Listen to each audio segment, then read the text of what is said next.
Tahan hopi jammer que não está invertindo assim na hopi tempo de bana negativo de je, pero uma vez mais nós está papiando over de Rijkswet.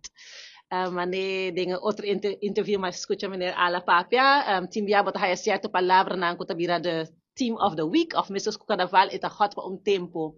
Beata integridade, dus está bom combinação, agora que nós está papiando over de Rijkswet.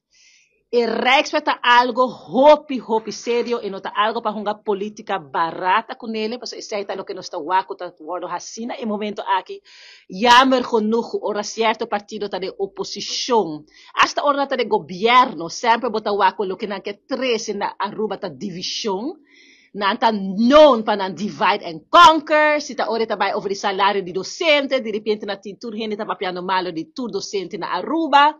Se nós está papiando over de taxista nanta pintatura taxista de mal luz, agora que nós está bezig, está chamando Yudi Pueblo, Yudi Terra entreguista, partidista, que nós está vendendo nossa autonomia.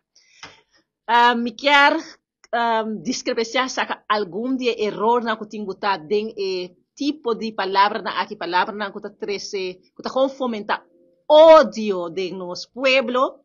De um momento agora que nós temos que estar mais unidos possível.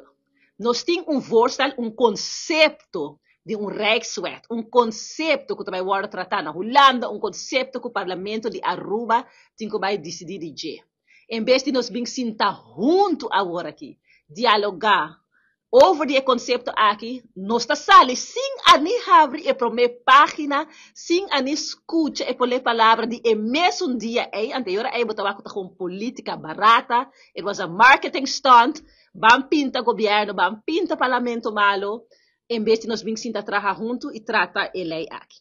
Para me dar uma explicação chiquito. Este é conceito agora aqui, ela bem para parlamento, agora aqui nós temos que listen. Quem afirma na 2020, afirma na 2024, agora que está bisa sim, tá mal lagi 90% claro, pero 10% não deve veneno tá. Bang dialogar, basta papel over de kiko abo tá hayate 10%.